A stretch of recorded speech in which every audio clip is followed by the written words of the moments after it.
ನಮಸ್ಕಾರ ವೀಕ್ಷಕರೇ, ಜನರ ಕೂಗು ನ್ಯೂಸ್ಗೆ ಸ್ವಾಗತ. ವಾರ್ತೆಗಳ ಮುಖ್ಯಾಂಶಗಳು. ನೀರಾವರಿ ಅವ್ಯವಹಾರದ ದಾಖಲೆ ಬಹಿರಂಗಪಡಿಸಲು ಒತ್ತಾಯ, ಗಾಯಾಳುಗಳ ನೆರವಿಗೂ ಟೀಕೆ. ವಾರ್ತೆಗಳ ವಿವರ. ಮುದ್ದೇಬಿಹಾಳ ಜಿಲ್ಲೆಯ ನೀರಾವರಿ ಯೋಜನೆಗಳಲ್ಲಿ ಸಾವಿರಾರು ಕೋಟಿ ರೂಪಾಯಿ ಅವ್ಯವಹಾರವಾಗಿದೆ ಎಂದು ಮತಕ್ಷೇತ್ರದ ಶಾಸಕ ಎಸ್ ಪಾಟೀಲ್ ನಡಹಳ್ಳಿ ಅವರು ಆರೋಪಿಸುತ್ತಿದ್ದು, ಅದಕ್ಕೆ ಸಂಬಂಧಿಸಿದ ದಾಖಲೆಗಳನ್ನು ಬಿಡುಗಡೆ ಮಾಡಿ ಸಾರ್ವಜನಿಕರಿಗೆ ಸತ್ಯಾಂಶ ತಿಳಿಸಬೇಕು ಎಂದು ಯುವಜನ ಸೇನೆ ಸಂಘಟನೆಯ ರಾಜ್ಯಾಧ್ಯಕ್ಷ ಶಿವಾನಂದ ಬಾಲಿ ಒತ್ತಾಯಿಸಿದ್ದಾರೆ. ಮಾನ್ಯ ಎಸ್ ಪಾಟೀಲ್ ನಡಹಳ್ಳಿ ಅವರು ಏನು 742 ಕೋಟಿ ರೂಪಾಯಿ ಅಂತ ಒಂದು ಮಾಧ್ಯಮದಲ್ಲಿ ಬಂದಿದೆ, ಹಗರಣ ಆಗಿದೆ. ಅದರ ದಾಖಲಾತಿಗಳು ನನ್ನ ಹತ್ರ ಇದಾವೆ ಅಂತ ಹೇಳಿದ್ದಾರೆ. ಇನ್ನೊಂದು ಪತ್ರಿಕೆಯಲ್ಲಿ ಬಂದಿದೆ, ಸುಮಾರು 4,500 ಕೋಟಿ ರೂಪಾಯಿ ಹಗರಣ ಇದೆ, ಅದರ ದಾಖಲಾತಿಗಳು ಕೂಡ ನನ್ನ ಹತ್ರ ಇದೆ. ಈಗಾಗಲೇ ಒಂದು 8-10 ಜನ ಸಂಬಂಧಪಟ್ಟ ಇಲಾಖೆಗಳಿಗೆ ನಾನು ಪತ್ರವನ್ನು ಕೂಡ ಬರೆದಿದ್ದೀನಿ. ಅದರ ಜೊತೆಗೆ ನಾನು ಸದನದಲ್ಲಿ ಪ್ರಶ್ನೆಯನ್ನು ಮಾಡಿದ್ದೀನಿ ಅಂತ ಹೇಳಿದ್ದಾರೆ. ಸೊ ಇವಾಗ ಒಂದು 500 ಕೋಟಿಗಿಂತ ಹೆಚ್ಚಿಗೆ ಏನಾದರೂ ಭ್ರಷ್ಟಾಚಾರ ನಡೆದಿತ್ತು, ಹಗರಣ ನಡೆದಿತ್ತು ಅಂದ್ರೆ ಅದನ್ನು ಇವರು ಡೈರೆಕ್ಟ್ ಆಗಿ ಹೋಗಿ ನಾವು ಸಿಬಿಐ ತನಿಖೆ ವಹಿಸ್ಬೋದು. ದೂರು ಕೊಟ್ಟರೆ ಸಿಬಿಐನ ತನಿಖೆ ಮಾಡ್ತಾರೆ. ಇವರು ಈ ಹಿಂದೆನೂ ಕೂಡ 2018 ಚುನಾವಣೆಯಲ್ಲಿ ಜೆಡಿಎಸ್ ಪಕ್ಷದಲ್ಲಿ ಇವರೇನು ಪ್ರಚಾರ ಮಾಡಬೇಕಾದ್ರೆ ಸನ್ಮಾನ್ಯ ಮಾಜಿ ಶಾಸಕರಾದಂಥ CS ನಾಡಗೌಡರ ಮೇಲೆ ಕೆಲವಷ್ಟು ಆರೋಪಗಳನ್ನು ಮಾಡಿದ್ದಾರೆ. KHP ಹೌಸಿಂಗ್ ಬೋರ್ಡ್ ಏನೋ ಭ್ರಷ್ಟಾಚಾರ ನಡೆದಿದೆ, ಆ ಭ್ರಷ್ಟಾಚಾರದ ಫೈಲ್ ನನ್ನ ಹತ್ರ ಇದೆ ಅಂತ ಅಂದ್ಬಿಟ್ಟು ಇದೇ ತಗೊಂಡು ಅವ್ರ ಫೈಲ್ ಪಡೆದು ಒಂದು ಭಾಷಣದ ಮೂಲಕ ಜನರ ಮುಂದೆ ಇಟ್ಟಿದ್ದು ಆಯ್ತು.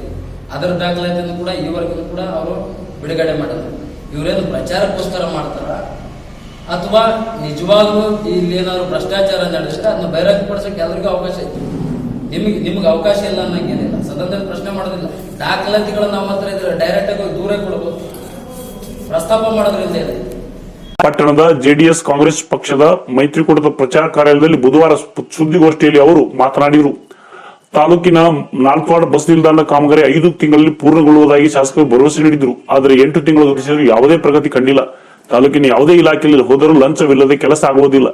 ಅಧಿಕಾರಿಗಳು ಲಂಚ ಬೇಡಿದರೆ ತಮಗೆ ತಿಳಿಸುವಂತೆ ಹೇಳುವ ಶಾಸಕರು ಅಧಿಕಾರಿಗಳ ಮೇಲೆ ಕಟ್ಟುನಿಟ್ಟಿನ ಕ್ರಮ ಕೈಗೊಳ್ಳದೆ ಭ್ರಷ್ಟಾಚಾರಕ್ಕೆ ಆಸ್ಪದ ಕೊಟ್ಟಿದ್ದು ಏತಕ್ಕೆ ಎಂದು ಪ್ರಶ್ನಿಸಿದರು. ಈಗ ಒಂದು 8 ತಿಂಗಳ ಹಿಂದೆ ಬಂದು ನಮ್ಮ ನಾಲ್ಕೋಟದಲ್ಲಿರುವಂತ ಬಸ್ ಸ್ಟ್ಯಾಂಡ್ ನಾನು 5 ತಿಂಗಳಲ್ಲಿ ನಾನು ವಾಪಸ್ಸು ಅದನ್ನ ಕಟ್ಟಿ ಕೊಡ್ತೀನಿ ಅಂತ ಅಂದ್ಬಿಟ್ಟು ಅದು ಟೆಂಡರ್ ಆಗೈತಿ, ಇನ್ನೊಂದಾಗೈತಿ ಅಂತ ಹೇಳಿ ಇದು ಮಾಡಿದ್ರು. ಇವಾಗ 8 ತಿಂಗಳಾದ್ರೂ ಕೂಡ ಇವರೆಗೂ ಅದೇ ರೀತಿ ಇದೆ. ಅದರ ಜೊತೆಗೆ ಅಲ್ಲಿ ಡೆಪ್ಟಿ ತಹಶೀಲ್ದಾರ್ ಆದಂತ ಇಲ್ಲಿ ನಮ್ಮ ನಾಡ ಕಚೇರಿ ನಾಲ್ಕೋಡ ಗ್ರಾಮದಲ್ಲಿ ಅಲ್ಲಿ ಬಂದು ಲಂಚ ಕೇಳಂಗಿದ್ರ ನನ್ನ ಕೇಳ್ರಿ, ಜನರ ಹತ್ರ ಸುಲಿಗೆ ಮಾಡಬೇಡ್ರಿ. ಇವತ್ತು ತಾಲೂಕಿನಲ್ಲಿ ಯಾವ ಆಫೀಸಲ್ಲಿ ದುಡ್ಡು ಇಲ್ಲದೆ ಜನ ಅವ್ರ ಕೆಲಸ ಮಾಡಿಸ್ಕೊಂಡು ಹೋಗ್ತಾರ ತಿಳ್ಕೊಂಡು ಮಾತಾಡಿ. ಈಗ ಲಂಚ ಎಸ್ ಪಟ್ಟೆ ನಡಾಡಿ ಕೊಡ್ತಾ ಇದ್ದಾರ, ಜನರ ಹತ್ರ ಸುಲಿಗೆ ಮಾಡ್ತಾ ಇದಾರ ಅಂತ ತಿಳ್ಕೊಂಡು ನಮ್ಗೆ ಏನೋ ಒಂದ್ ಕಡೆ ಅನುಮಾನ ಮಾಡ್ತಾರ, ಅವರೆಲ್ಲ ಸುಲಿಗೆ ಮಾಡ್ತಾರ ನೋಡಿ, ಎಲ್ಲಿ ಎಸ್ ಪಟ್ಟೆ ನಡಾಡಿ ಕಮಿಷನ್ ಇಟ್ಟಾರೆ ಅನುಮಾನ ಮಾಡುತ್ತ, ಸಂಶಯ ಆಗುತ್ತೆ. ಯಾಕಂದ್ರೆ ಅವ್ರು ಸುಲಿತಾರ ಒಂದು 50 ರೂಪಾಯಿ 10 ರೂಪಾಯಿ 20 ರೂಪಾಯಿ ಅಲ್ಲ, 100,000 ಗಟ್ಟಲೆ ಸುಲಿತಾ ಇದ್ದಾರೆ. ಅಂದ್ರೆ ಭ್ರಷ್ಟಾಚಾರದ ಇಲ್ಲ, ನಾನು ಬಂದ್ರೆ ಇಲ್ಲಿ ಯಾವುದೇ ರೀತಿ ಭ್ರಷ್ಟಾಚಾರದ ನಡೆಯಲ್ಲ.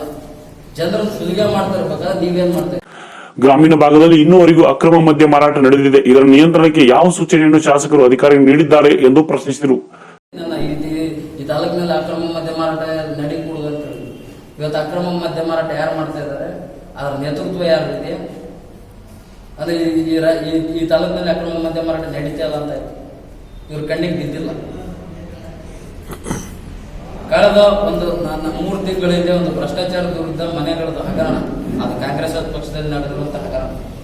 ಆ ವಿಚಾರವಾಗಿ ನಾವು ಹೋರಾಟಕ್ಕೆ ಕೂತ್ಕೊಂಡಿದ್ವಿ. ಜನ ಅಲ್ಲಿ ಕಾಯ್ತಾ ಇದ್ರು, ಬರ್ಬೇಕಾಗಿತ್ತು, ಬರಲಿಲ್ಲ. ಆದ್ರೆ ಇವ್ರ ಬೆಂಬಲಿಗರೇ 30,000 ರೂಪಾಯಿ ಲಂಚ ಕೇಳಿದ್ದು ಆಡಿ ಅವ್ರಿಗೂ ಸಿಕ್ಕಿದೆ. ಅದು ಇದಕ್ಕೆ ಸಂಬಂಧಪಟ್ಟಂತೆ ನಾನು ACBಗೂ ದೂರು ಕೊಟ್ಟಿದ್ದೆ.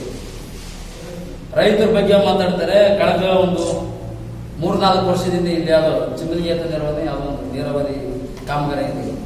ಸೊ ಆ ಕಾಮಗಾರಿಯಲ್ಲಿ ಜಮೀನು ಕಳ್ಕೊಂಡಂತ ಇವರಿಗೆ ಇದುವರೆಗೂ ಕೂಡ ಪರಿಹಾರ ಸಿಕ್ಕಿಲ್ಲ. ಮತ್ತೆ ಇವರು ರೈತರ ಪರವಾಗಿ ಏನ್ ಮಾತಾಡ್ತಾರೆ? ಇವತ್ತು ಅವ್ರ ಕಾರ್ಯಕರ್ತರೆಲ್ಲ ಯಾರಾದ್ರೂ ಏನಾದ್ರು ಮಾತಾಡ್ಬಿಟ್ರೆ ಸಾಕು, ಇವ್ ದೇಶದ್ರೋಹಿ. ಈಗ ಮೊನ್ನೆ ನೋಡಿರ್ಬೇಕು, ಗಡಿ ಪಾರ್ ಮಾಡ್ರಿ ಅಂತ. ಗಡಿ ಪಾರ್ ಮಾಡ್ಬೇಕಂದ್ರೆ ರೂಲ್ಸ್ ರೆಗ್ಯುಲೇಷನ್ಸ್ ಇರ್ತವೆ. ಅದು ಮಾನ್ಯ ಜಿಲ್ಲಾಧಿಕಾರಿಗಳ ನೇತೃತ್ವದಲ್ಲಿ ಅದಕ್ಕೇನು ಪ್ರೊಸೆಸ್ ಇರುತ್ತೆ, ಯಾವ ಹಂತದಲ್ಲಿ ಮಾಡಬೇಕು, ಮತ್ತೆ ಏನು ಅವರು ಆಕ್ಟಿವಿಟೀಸ್ ನಡೆದ್ರೆ ಆ ಸಂಘಟನೆಯನ್ನ ನಿಷೇಧ ಮಾಡಬೇಕು.